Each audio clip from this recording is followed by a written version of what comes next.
Hello, नमस्कार. Cooking with वंदनामध्ये आपलं स्वागत आहे. आज आपण गाजरचा हलवा नाही तर गाजरची खीर बनवणार आहोत. त्यासाठी मी इथं गाजर स्वच्छ धुवून त्याच्यावरची साल काढून घेतलेली आहे आणि 2 चम्मच असे मी तांदूळ अर्धा तास आधी भिजू घातलेले आहेत. तर मग आता आपण या गाजरांना किसणीच्या साहाय्याने किस करून घेणार आहोत.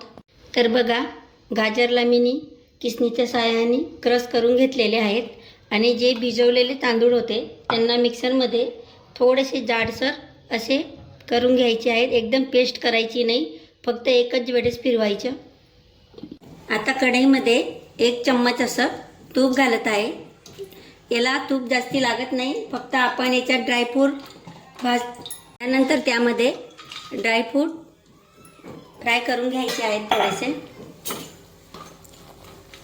तर बघा, आपले काजू बदाम छान असे फ्राय झालेले आहेत. त्यांना एका प्लेटमध्ये काढून घेणार आहोत.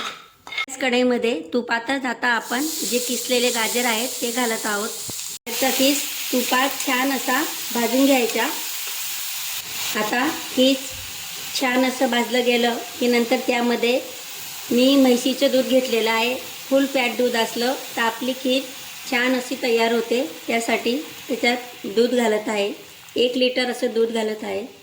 आता या दुधात आपले गाजर छान असे सॉफ्ट होईपर्यंत शिजवून घ्यायचे. बघा, आता आपल्या दुधाला छान अशी उकड आलेली आहे.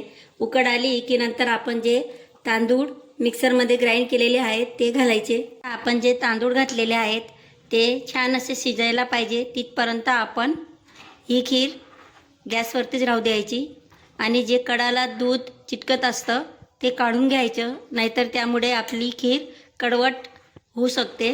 त्यासाठी त्याला आपण या कडाचं दूध काढत राहायचं आणि त्याला छान असं आता आपण शिजवून घेणार आहोत. आता त्यामध्ये आवडीप्रमाणे साखर घालायची.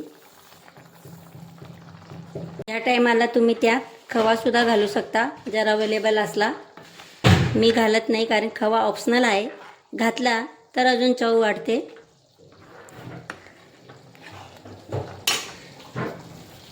त्यानंतर त्यामध्ये ड्रायफ्रूट घालायचे. आता सर्वात शेवटी त्यामध्ये वेलची पूड घालत आहे. वेलची पूड घातली की नंतर लगेचच झाकण बंद करायचं, जे करून जो वेलचीचा सुवास असतो तो आतमध्येच राहतो. तर मग बघा, तयार आहे आपली गाजरची खीर. तर हा व्हिडिओ तुम्हाला कसा वाटला मला कमेंटमध्ये नक्की कळवा. आणि तुम्हीसुद्धा याप्रमाणे गाजरचा हलवा खाऊन जर बोर झाले असतील तर खीर करून बघा. ही खूपच टेस्टी आणि बनवायला खूपच सोपी आहे. तर तुम्हाला जर आवडलं असेल तर चॅनलला सबस्क्राईब करा, व्हिडिओला शेअर आणि लाईक करा. धन्यवाद.